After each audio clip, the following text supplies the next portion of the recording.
Hi guys, in this video we'll be looking at Don't Matter to Me by Drake, and it goes like this.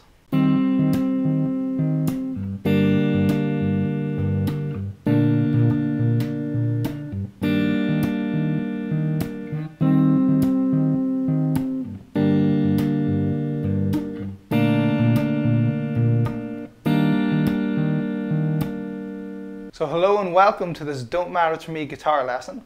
I'm Thomas, and in this lesson we'll be looking at the loop that makes up the song and the kind of guitar specific way to play it, where you add the bass and the kick drum to try and fill the whole thing out. Now I'm doing this on electric guitar, but it can be done just as nicely and maybe even better on an acoustic guitar, because you can get more of like a slap to it, which kind of it makes the sound more of the bass, or sorry, the snare drum that's being used in it. But before we go any further, I just want to say, don't forget to like and subscribe. And if you do want to see more on this video, more about the lesson, the theory, some of the rhythms, then click the link below this video to take you to our website, where you'll see a lovely write-up done by Dan. We're looking really just at one section of the song that just loops round and round, which is quite common in this trap style that Drake is doing.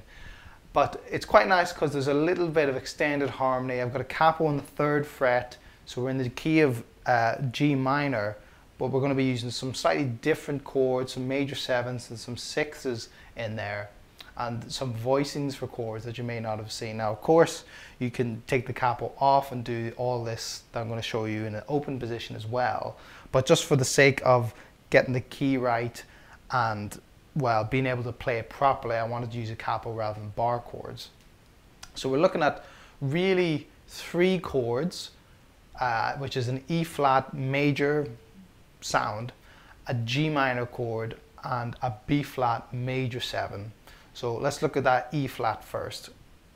So I'm going to do this. Now this is actually an E flat 6, which means we've got the notes of E flat, G, and sometimes B flat, which is the 5th, but most importantly the 6th, which is C.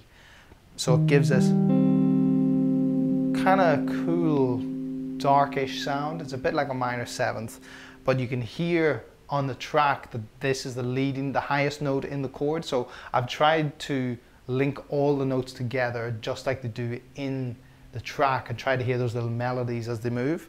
So I'm sure this is what the first chord is, and it gives you a nice resolution when it goes to the 2nd chord. But before we get there, I'm going to do this E flat with my 3rd finger on the 6th fret of the A string, my 1st finger on the 5th fret of the D string, and my 2nd finger on the 5th fret of the G string. Now if you want, you can swap those 2s around like that if you wish. It doesn't really matter. And this is all you're going to do for the 1st chord. It's just those 3 strings. Now if you're not used to finger style, you can play with a pick. Just be careful not to hit all of those. It's quite a nice sound, but it's not the chord. It's up to you though. So that's our 1st chord, okay? Now I'm going to talk about how I'm playing this to add a bit more music and a bit of a beat to the song. So I've got the harmony here. I'm going to add the kick, sorry, not the kick, the snare, which is on 2 and 4 of the bar.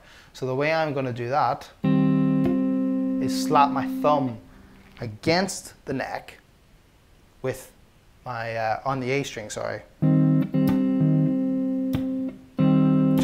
3, 4, 1, 2, 3, 4. So on the first beat, I'm using those 3 fingers just to pluck, and then it's 1, 2, 3, 4, and I'm letting those notes all ring out throughout the bar. 1, 2, 3, 4. So now you've kind of got like the pads doing that sound and the snare. Okay, so that is how I'm going to do the whole of this song. But of course in the track you'll hear that it's layered. It doesn't always start like that. And if it comes to playing it, maybe you're singing it along or playing to the track, match what they do. A lot of this is about arrangement and making the same loop sound different through dropping instruments out, like the drums or the bass or something like that. So, you know, when you're playing it as a musical piece, you're going to have to adjust it. You can't do the same thing the whole way through. It's going to be far too boring. Okay, so that's the 1st chord, nice E flat 6. if you haven't heard that before. Moving on to the second chord, which is a G minor, but thanks to the capo, we're going to do that just in an E minor shape, your normal open E minor. So that's my second finger, on the 5th fret of the D string, and my third finger on the 5th fret of the G string, and then just the rest of those strings. Now, my thumb's going to be on the E string here, and my 1st, 2nd, 3rd, and 4th are going to be on the A, D, G, and B strings respectively. Now the reason I'm using all of those particularly is to match the notes that are going on the pad sound on the track. You can compromise a little bit if you're not comfortable with your pinky, which a lot of people aren't. You can leave that one out, or you can just move your first finger to the D string and do the D, G, and B string with those 3 fingers. Up to you entirely. But thumb is going to stay on that root note on the E string. Okay, so that's just a standard G minor, and again, 2, 3, 4, 1, 2, 3, 4. So the movement between these first 2 chords is the E flat 6, 1, 2, 3, 4, to G, 1, 2, 3, 4. I'll do that one more time a bit slower.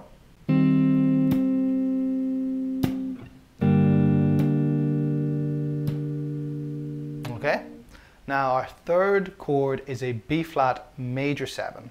So I'm going to use a slightly different fingering than maybe you might have seen for this type of chord. I'm going to go 2nd finger on the 6th fret of the E string, 1st finger on the 5th fret of the A string, and 4th finger on the 7th fret of the D string.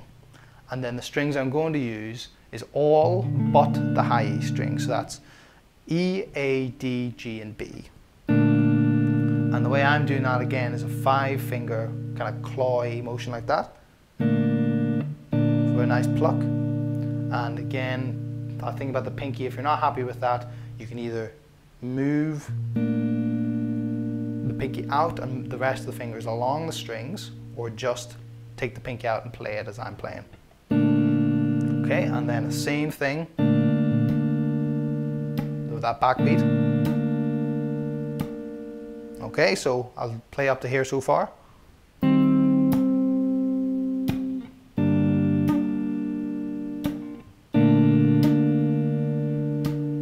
And you hear that 6th, that E flat 6th and that B flat major 7, and give this a very like dark kind of colour to all the sounds, even with that G minor in there, kind of rooting it and pivoting around those.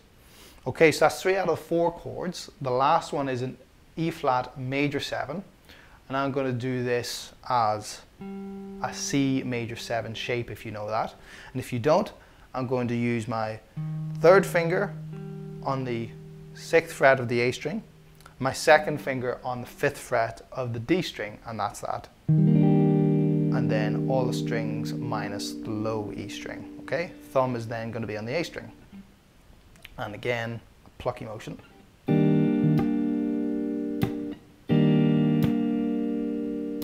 Okay, so let's go around all of this loop so far.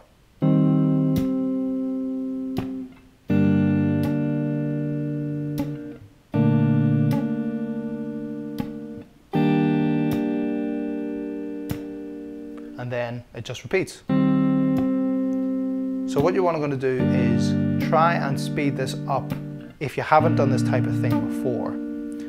Just start it slow and add that thumb in there on the 2 and 4. And once you're happy and comfortable with that, you're just going to speed it up until you can get the speed of the track. It's really great, especially for the acoustic players, really great technique just to really kind of liven up an arrangement. So the next and the last thing about this is adding the bass / kick pattern, because in trap music that's pretty much the same thing, which is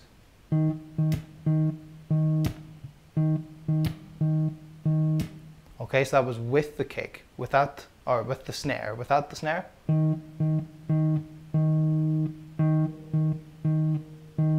It's just that rhythm. Okay, so that's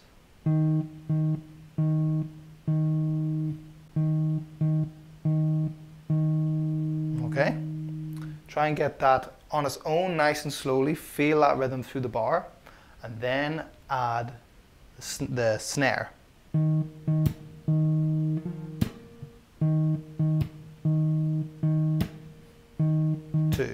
3, 4. Really hard to speak and play that at the same time. Okay, so that is the rhythm. Once you've got that all together, then it's just.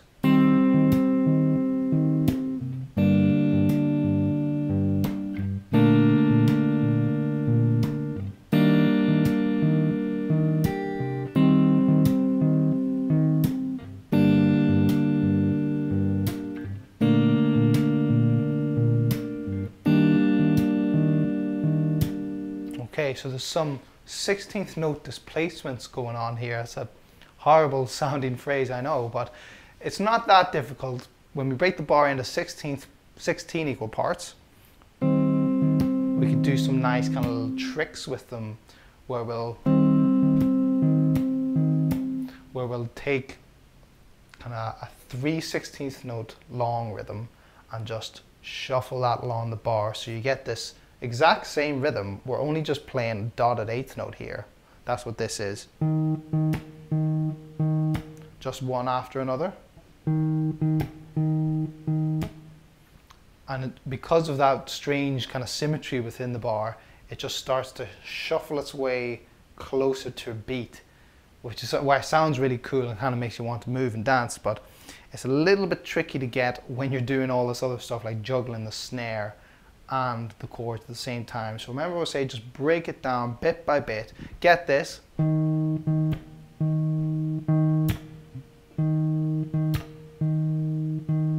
So I'll try my best to speak, to count this bar out and play, but don't hold me to it.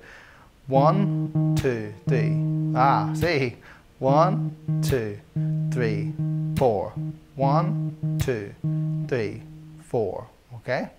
Really difficult that. I apologize.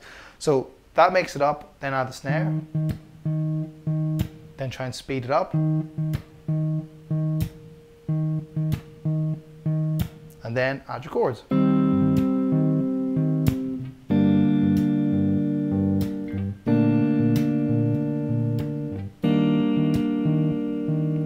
And if you do so want to try giving it a singing whilst doing all of this, you're more than welcome to try. And if you do manage to get it, please send us a video. I'd love to see someone doing all of this. It's really hard rhythmically.